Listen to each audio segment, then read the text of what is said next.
नमो भगवते वासुदेवाय. आता द्वादशोध्याय. आघासुराचा उद्धार. श्री शुकाचार्य म्हणतात, एके दिवशी नंदनाने वनातच भोजन करण्याच्या विचाराने सकाळी उठून तुतारीच्या मधुर आवाजाने बरोबरीच्या गवळ्यांच्या मुलांना जागविले आणि वासरांना पुढे घेऊन तो वज्रमंडलातून बाहेर पडला. त्याच्याबरोबर त्याच्यावर प्रेम करणारी हजारो मुले सुंदर शिंकी, पेताच्या काड्या, तुताऱ्या आणि बासऱ्या घेऊन तसेच आपली हजारो वासरे बरोबर घेऊन मोठ्या आनंदाने घरातून बाहेर पडली.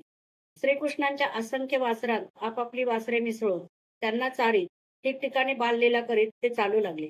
त्या मुलांनी जरी काचा, गुंजा, रत्ने आणि सोन्याचे दागिने अंगावर घातले होते, तरी सुद्धा त्यांनी वृंदावनातील फळे, पालवी, रंगीबिरंगी फुले, मोरपंख तसेच गेरूसारख्या रंगीत मातीनेही स्वतःला सजविले होते. कोणी एखाद्याचे शिंके चोरून घेई, तर कोणी कोणाची काठी किंवा बासरी. जेव्हा त्याच्या मालकाला हे कळे, तेव्हा ते घेणारा दुसरीकडे लांब फेकीत असे, दुसरा तिसरीकडे आणि तिसरा आणखी लांब चौथ्याकडे. नंतर ते हसत हसत ज्याचे त्याला देत. श्रीकृष्ण जर वनाची शोभा पाहत थोडा पुढे निघून गेला तर अगोदर मी त्याला शिवणार, अगोदर मी त्याला शिवणार असे म्हणत सर्वजण त्याच्याकडे पळत जात आणि त्याला शिवून आनंदमग्न होऊन जात. कोणी बासरी वाजवीत, कोणी शिंगे फुंकीत, कोणी कोणी भ्रमरांच्या बरोबर गुणगुणत, तर कोणी कोकिळांच्या सारखे कुहू कुहू करीत. काही मुले आकाशात उडणाऱ्या पक्ष्यांच्या सावलीबरोबर धावत, तर काही जण हंसांच्या बरोबर त्यांच्यासारख्या सुंदर गतीने चालत. काही जण बगळ्यांच्या जवळ त्यांच्यासारखे डोळे मिटून बसत, तर काही जण मोरांना नाचताना पाहून त्यांच्यासारखे नाचत. काही जण वानरांचे शेपूट धरून ओढीत, तर दुसरे त्यांच्या बरोबरीने झाडांवर चढत. काही जण त्यांच्यासारख्याच माकड चेष्टा करीत, तर दुसरे काही त्यांच्या बरोबरीने एका डहाळीवरून दुसऱ्या डहाळीवर उड्या मारीत. काही मुले नदीच्या प्रवाहात बेडकाबरोबर पोहत त्यांना मागे टाकून जात. कोणी पाण्यात आपली प्रतिबिंबे पाहून त्यांना हसत, तर काही जण आपल्याच आवाजाच्या प्रतिध्वनीला नावे ठेवत. श्रीकृष्ण ज्ञानी संतांच्यासाठी ब्रह्मानंदांचा मूर्तिमंत अनुभव आहे. दास्य करणाऱ्या भक्तांचे ते आराध्य दैवत आहेत आणि मायेने मोहित झालेल्या लोकांच्या दृष्टीने मनुष्य बालक आहे. त्याच भगवंतांच्या बरोबर ते पुण्यात्मे बालक खेळत होते. पुष्कळ जन्मश्रम करून जितेंद्रिय योग्यांनाही ज्यांच्या चरणकमलांची धूळ मिळणे हे शक्य नाही, तेच भगवान वज्रवासी गवळ्यांना आपणहून दर्शन देत आहेत. त्यांच्या भाग्याचा महिमा काय वर्णावा. एवढ्यात आघासूर नावाचा महान दैत्य येऊन धडकला. त्याला त्या मुलांची चाललेली सुखमय क्रीडा पाहाविली नाही. तो इतका भयंकर होता की अमृतपान करून अमर झालेल्या देवता सुद्धा आपल्या जीवाचे रक्षण करण्यासाठी त्याच्या मृत्यूची वाट पाहत होते. आगासूर हा पुतना आणि बकासुराचा लहान भाऊ असून कंसाने त्याला पाठविले होते. श्रीकृष्ण इत्यादी मुलांना पाहून तो विचार करू लागला की माझ्या सख्ख्या भावाला आणि बहिणीला मारणारा हाच हो. म्हणून आज मी या बलरामासह मारून टाकेन. म्हणून आज मी याला बलरामासह मारून टाकेन. हे जर मरून माझ्या भाऊ बहिणींसाठी तिलांजली बनले, तर बाकी वज्रवासी आपोआप मेल्यासारखेच होतील. कारण संतान हेच प्राण्याचे प्राण होय. जर प्राणच राहिले नाही, तर शरीराची काळजी कशाला. असा निश्चय करून त्या दुष्ट दैत्याने प्रचंड अजगराचे रूप धारण करून तो रस्त्यात पडून राहिला. त्याचे ते शरीर एक योजने लांब व मोठ्या पर्वताप्रमाणे प्रचंड होते. ते अत्यंत अद्भुत होते. सर्व बालकांना गिळून टाकावे या इच्छेने त्याने गुहेप्रमाणे आपले आवाढव्य तोंड उघडून ठेवले होते. त्याचा खालचा जबडा जमिनीला आणि वरचा ओठ आभाळाला टेकला होता. त्याचे जबडे गुहांप्रमाणे होते आणि दाढा पर्वत शिखरांप्रमाणे वाटत होत्या. तोंडात घोर अंधकार होता. लांबलचक जीभ सडकेप्रमाणे दिसत होती. श्वास तुफानाप्रमाणे आणि डोळे दावाग्नीप्रमाणे धगधगत होते. अगासुराचे असे रूप पाहून मुलांना वाटले की हा सुद्धा वृंदावनाचाच एखादा देखावा असावा. ते गमतीने कल्पना करू लागले की हे अजगराचे उघडलेले तोंड तर नसेल. कोणी म्हणू लागला, मित्रांनो सांगा पाहू, हा जो आमच्या समोर एखाद्या जीवाप्रमाणे बसला आहे, तो आम्हाला गिळून टाकण्यासाठी अजगराच्या उघडलेल्या तोंडाप्रमाणे दिसत नाही का. दुसरा म्हणाला, सूर्याची किरणे पडल्याने खरोखरच हे जे लाल झालेले ढग दिसत आहेत, ते असे वाटत आहेत की तो याचा वरचा ओठ आहे आणि त्याच आभाळाच्या सावलीने ही जी जमीन लाल दिसत आहे, तो त्याचा खालचा ओठ आहे. तिसरा म्हणाला, होय खरेच आहे. पहा ना, या डाव्या उजव्या बाजूच्या गुहा अजगरांच्या जबड्यासारख्याच नाहीत काय, आणि ही उंच उंच शिखरे तर त्याच्या दाढाच वाटतात. चौथा म्हणाला, अरे मित्रा, ही लांब रुंद सडक तर नेमकी अजगराच्या जिभेसारखी वाटते, आणि या पर्वत शिखरांच्या मधील अंधकार तर त्याच्या तोंडातील आतल्या भागावरही मात करीत आहे. आणखी एकाने म्हटले, पहा पहा, या जंगलाला आग लागल्यामुळे ही गरम, जळजळीत हवा येऊ लागली आहे. ती म्हणजे या अजगराचा श्वासच वाटतो. आणि त्या आगीने जळालेल्या प्राण्यांची दुर्गंधी तर अशी वाटत आहे, की जणू काही अजगराच्या पोटात मेलेल्या जीवांच्या मांसाचीच ती दुर्गंधी आहे.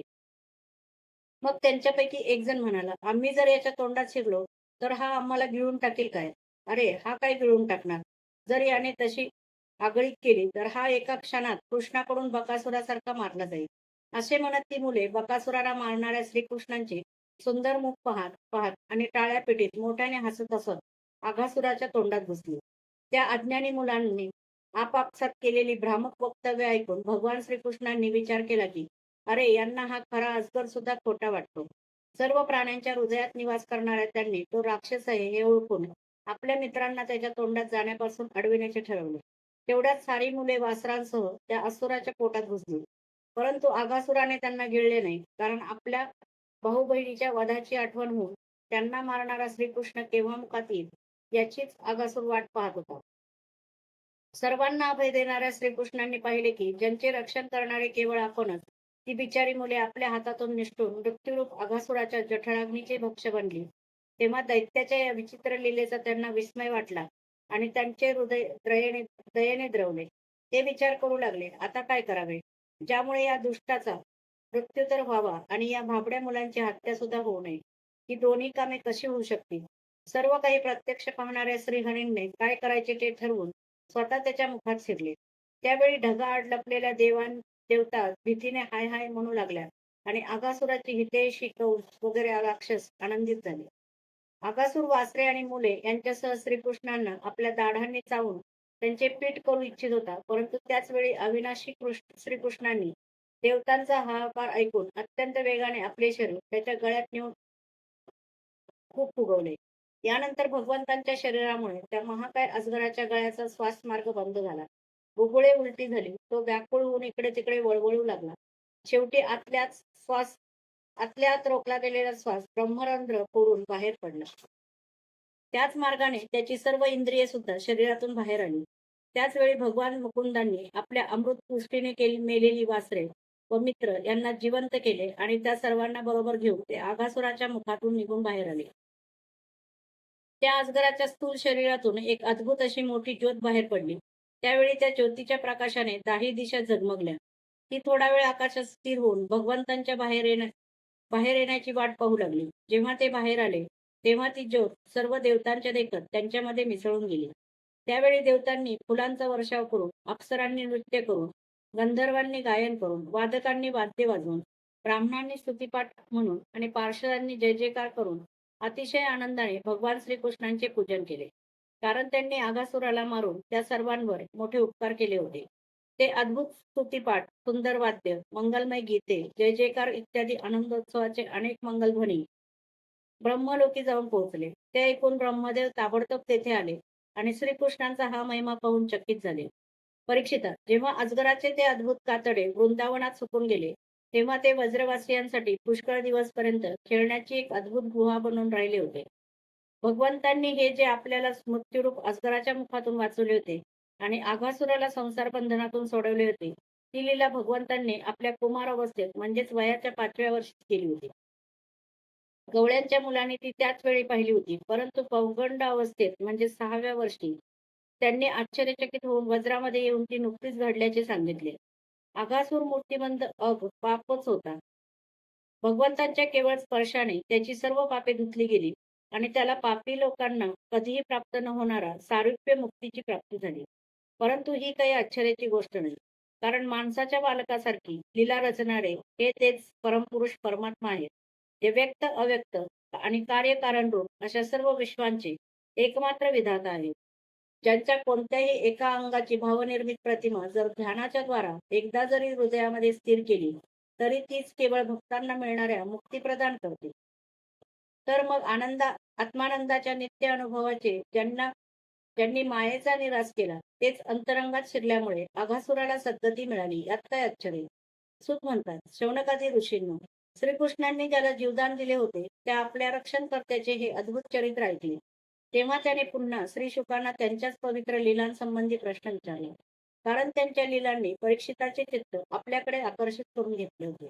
परीक्षिताने विचारले, मुनिवर्य, आपण म्हणालात की भगवंतांनी केलेले 5व्या वर्षातील लीला मुलांनी वज्रामध्ये 6व्या वर्षी नुकतीच घडल्याप्रमाणे सांगितली. भूतकाळी केलेली लीला वर्तमान काळाप्रमाणे त्यांनी कशी काय सांगितली? महायोगी गुरुदेव, हे जाणून घेण्याचे मला मोठेच कुतूहल वाटून राहिले आहे. आपण कृपा करून सांगावे, ही देखील त्या श्रीकृष्णांचीच माया असावी. कारण याखेरीज असे होऊ शकत नाही. गुरुदेव, मी नाममात्र क्षत्रिय असूनही आमचे भाग्य एवढे मोठे की आम्ही आपल्याकडून परमपवित्र श्रीकृष्ण लीलामृताचे वारंवार पान करीत आहोत. सूत म्हणतात, भगवंतांच्या भक्तांमध्ये श्रेष्ठ अशा शौनक परीक्षिताने जेव्हा असे विचारले, तेव्हा श्रीशुकांना भगवंतांची ती लीला आठवली. त्यामुळे त्यांची सर्व इंद्रिय व अंतःकरण भगवंतांच्या लीलेने स्वतःकडे खेचले. थोड्या वेळाने हळूहळू मोठ्या कष्टाने पुन्हा भानावर आल्यावर ते परीक्षिताला सांगू लागले. अध्याय 12 समाप्त.